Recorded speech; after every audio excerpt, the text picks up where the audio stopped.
The Theater History Podcast is supported by HowlRound, a free and open platform for theater makers worldwide.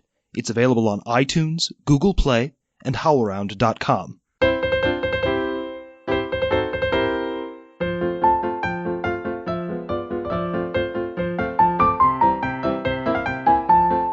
Hi, and welcome to the Theater History Podcast. What does it mean to go to the circus nowadays? The days of the big top and performing animals are gone, but what's taken their place, and how and why did these changes occur? These are some of the questions that Professor CarlosAlexis Cruz is exploring in his work. Carlos teaches in the Department of Theater at the University of North Carolina, Charlotte. He's the founder of Pelou Theater and the producing artistic director of the Nouveau Sud project. Carlos, thank you so much for joining us. Thank you. Can you give us a brief outline of the history of circuses in North America? What did they look like, and what sort of acts did they feature? Very, very interesting question, because I think the history, it goes as long as tales as well, and what people recollect from that. I think, and actually at the moment I'm also I'm researching indigenous acrobatics, which is, precedes what we know, already, like from the form of circus arts in general. But, I think we will find in there not only the roots of certain acrobatic moves that we use nowadays, but the meaning of them behind it, which is, I think, something we'll probably discuss later about contemporary circus overall. But I'm very interested in the ritual aspect of it, and that perhaps that meaning can illuminate a little bit more on the why we use certain moves or when we use certain disciplines and what can we accomplish with them. I also like to start this. I mean, we know that acrobatic probably has existed, since humankind. I mean, and I wonder, and I ask my troop members, who was that first human who did a backflip? I think in the 1800s, we have the first person that did a backflip on top of a horse. I mean, that's been documented. But the first backflip, like, who was it? I think it will be really hard to trace, right? I would like to say in North America, I mean, before anything, we should understand, why do we call it circus? And the first thing that people need to know is probably this type of performance originated from horse vaulting and horse riding. They use a 42 feet radius circus circle, or like we call it pista in Spanish, so that the horse there can run, multiple, go a couple of times, and we can see more skills happening without having the horse going, back and forth. I mean, also the audience will have a hard time seeing that instead of seeing like this circular action. The circus, that style started in this 1770 in England. From there, and going back a little bit, this guy named Philip Astley was an equestrian, a military equestrian individual who started an equestrian school. And from the school, on how to mount and ride horses, they created these shows at the end of the day, and they started several presentations a week and so on. After 2 years, probably those shows became more popular than the classes themselves, and then they had to diversify what they were offering. Therefore, they brought different tastes to it. So they added like comedic elements to the horses. They started doing a little more acrobatics, borrowing from elements that we just are preceding all this, but that has been seen before. Jugglers, and even what we call funambulistas, which is walking on tightrope and so on. So the show back in that'll be now by the 1770, 2 years later, they actually, we call that the birth of modern circus, or what we call circus today, right? I shouldn't say, well, we can call that modern, and then we will call something else contemporary. So from there, and I'm giving this brief history because from there, there was a competitor to Mr. Philip Astley, his name was Charles Hughes, and from Charles Hughes, one of his pupils,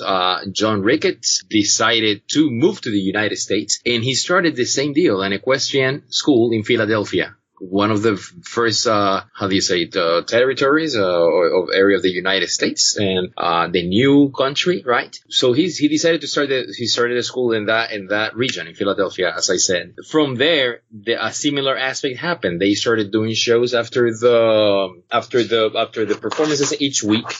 And by 1793, in April, we call that like perhaps the first official circus performance in the United States. Still, that circus performance was done in like this old venues made out of wood, and they had no roof, and they had the main the main circle, like the main, the piste. The word in English escaping me. I said it in French, but not in English. The ring. I guess that's the word. The ring. So that happened. That's the beginning of Circus. I mean, and from there, the shows became more popular, and drama and happened, and buildings burned, and new railroads happened, and there was a constant push in this country, as we all know, to move towards the West, and all of that kind of, I think, trigger the development of a moving circus, a show that would go from place to place, and that was not just located either in Philadelphia where it started, or it went to New York after that, or Charleston, South Carolina, but now it was reaching where people were at. The invention or the use of the actual big top followed that as well. So if you take into consideration, the railroad happening going west, the bringing the big top, and having key figures such as P.T. Barnum joining the initiative, probably more out of business than anything else, created what that became ultimately the golden era of circus in the United States, which what we see was the mix of this original equestrian act. Right. Once they also had to maximize that because they were audiences that were not being able to fit inside the venues, they started also creating multiple ring circuses. So you can see maps with different structures of 2 rings, 3 rings, different platforms. So there was a multitude of action going on. And even by the latest shows of P.T. Barnum or the Barnum and Bailey Circus, you see elements of that. We call that a 3-ring circus because so much is going on, and it's a little hard to pay attention to what's happening, yet everything's spectacular. And I think the origins of circus in the United States, borrowing that, and as I said, the P.T. Barnum figure is pretty key because it brought also the idea of sideshows, acts, and like other performances, and also it became also like a traveling zoo of sorts. So it was not just only the performances on horses and the acrobatics and the clowns, but it was also these exotic animals and showcasing that between places. One of my favorite stories too is it was in 1882. Barnum bought a big elephant, a giant elephant from Africa called Jumbo, and Jumbo, it died 3 years later, unfortunately, in a train wreck. But I find that story fascinating because we sometimes don't know where the names are coming from or why we call certain things certain way. And we call Jumbo like big things in the United States, but the name comes from this gigantic elephant back in the 1800s. So I think what became the original circus that later became the greatest show on earth, that had like a golden time between the 20s and 30s in the United States. And unfortunately, or for situations in life, we see the closing of a circus. Like Barnum and Bailey, lasted 146 years. It was primarily, I guess, or we can say primarily rooted in the fact of the spectacular, of reaching the audience and providing a variety, a space for everybody, in a space that you will see the impossible take place. So that brings a little bit of the history of the circus in this country. Now, in addition to the more conventional history of the circus, you've been looking into things like the history of indigenous acrobatics.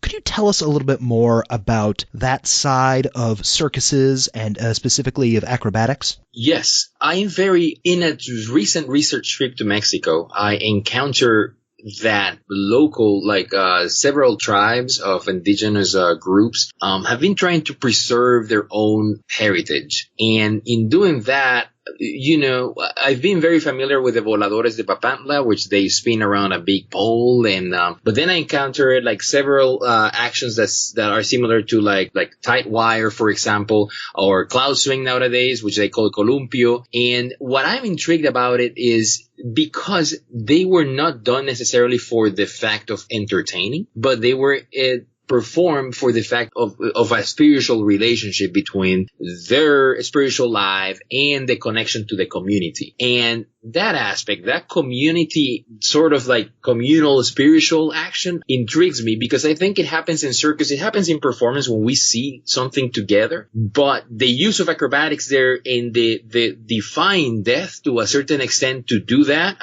it is quite intriguing to me. And I think its meaning gotta be way deeper than what I'm just describing right now. And I think it can also shed some light into how can we continue to use acrobatics nowadays for the the purpose of telling stories, for the purpose of continue to develop this communal sense within a group of an audience that is witnessing the event at the same time. It's interesting that you talk about telling a story through acrobatics, because it sounds as though that's where contemporary circus has gone over the last couple of decades. Could you tell us a little bit more about the recent history of the circus, how we've gone from the kind of classic story that you just told us about to more recent performances? Yes, and precisely that's probably how I came to circus as well. I came to circus from a theatrical mindset, and I came to circus understanding more contemporary circus than anything else. There's been a level of disattachment perhaps between the two sides, and for me that's also very fascinating. But I think we can trace back to what we call contemporary circus to the 70s in France.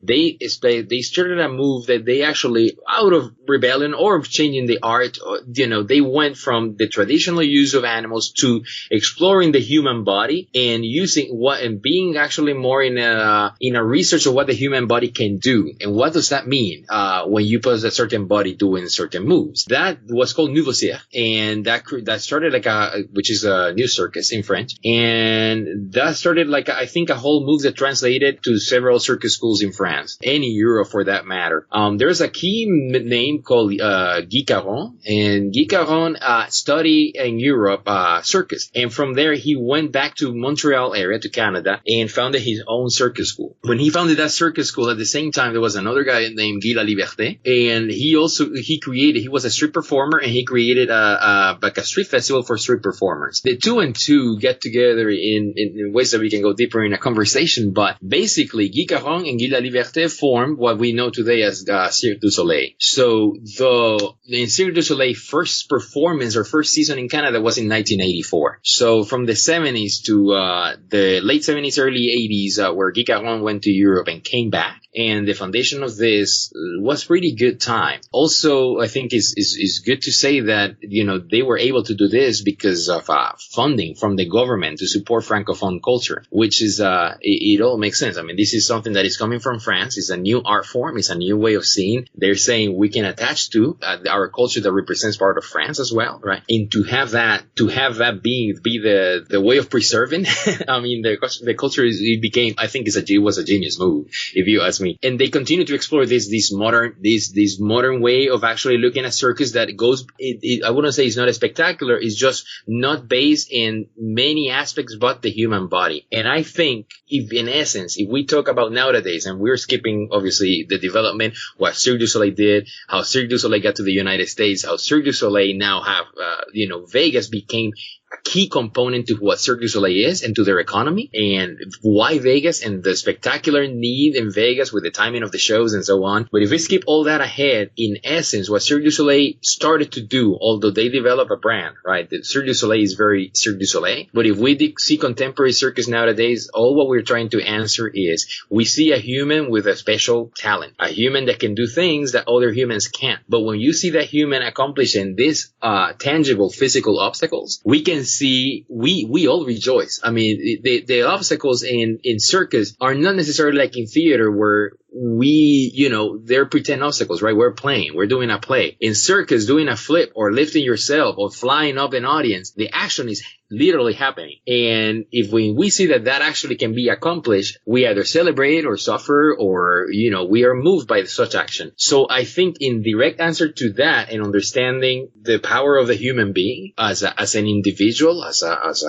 an animal of sorts, and how can we accomplish things is at heart of everything that is contemporary circus. We don't think of circus performances as telling stories, but you've spoken with some artists who are doing just that. How have these changes led to new narrative and artistic possibilities for circuses? I mean, I will say it's a deep question because it goes from a deep answer. I think also, and I forget, Cirque du Soleil allowed a door for us to see circus from a different angle, to separate necessarily from the nostalgia of the golden era or the pushback that some people had to that era too because of the animals and whatnot. But the circus could be done without it. Right. But if you watch a Cirque du Soleil show, you don't see the performers. You see colors. For the most part, especially the first shows, they were like alien-esque figures. They were not human characters. If you understand what I'm saying, that in itself, it was very appealing as a large scale image, but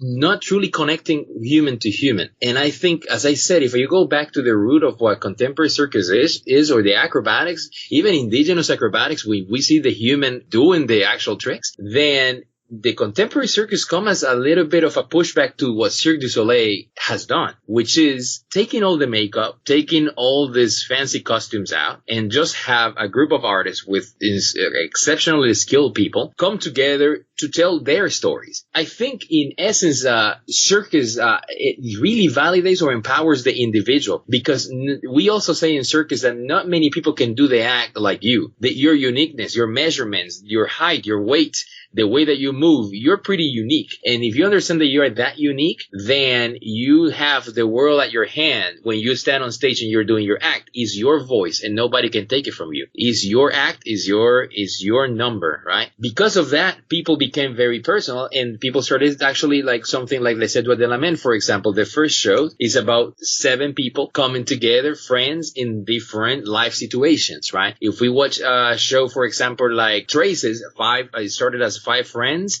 together, skateboarders, very streetwise. I mean, what happens in that community and what happened to them is the stories that they tell. In a company like Flip Fabrique as well. I mean, it's a similar deal. What we can do with the hyper physicality, though, is that it still draws the audience to such an edge of their seat, I say, because you're understanding that what is happening right in front of you is inherently dangerous, that it is an immediate draw. Where I think we should continue, and we will continue to push the art form, is to understand what does a backflip move means? What does it mean? What does it mean to do two-arm roll-ups on straps? The image itself is giving you a lot. If you understand what a two-arm roll-up is looks like an iron cross, and you roll all the way up to almost the ceiling. It's ascension, is a move, is a strength move, but it's also full of grace, depending on how you do it. It can mean a ton of things. And when we go away from what we call acts, which is what we've done in contemporary circus still,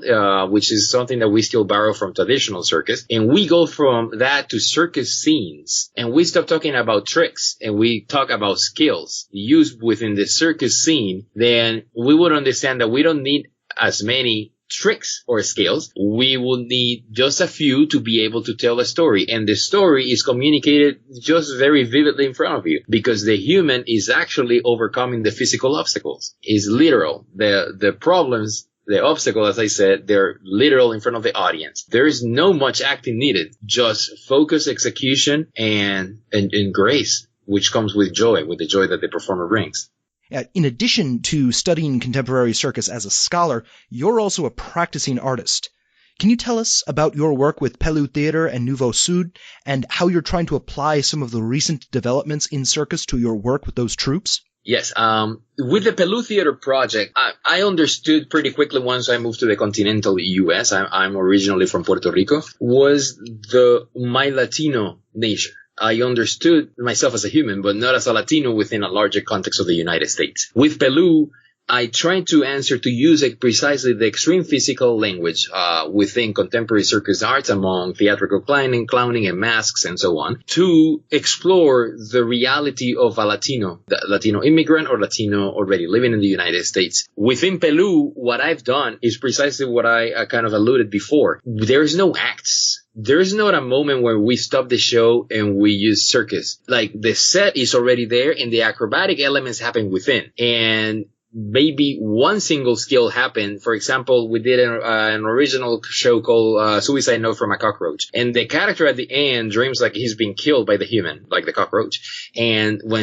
then the character is dreaming that he's being killed, he's ascending to heaven doing a two-arm roll-up. And ends up in an image that looks almost crucified, which is very connected to like Latino iconography. Then he hears like the devils are coming, so he now goes into a nightmare of being like pulled by devils and like in hell. So he comes down from that, and goes up again and do a drop, like what we call a kamikaze or 2 ankle hang drop on silks. So it's almost like giving up and being used as a punching bag. It's all imagery, right? Not necessarily the skills, but as much as we need for that an actor that can accomplish these skills. It's an actor for me that I start to call the quadruple threat. So because you can also add to that not only like playing music, singing and dancing and acting, but also doing acrobatic skills. So there's that. Then my other side of work is a little more in line with contemporary circus as we still see it today, which is the Nouveau Sud project. And what I did with Nouveau Sud was understanding how circus has always been inclusive, because as I think, and I believe I alluded before, in circus is not about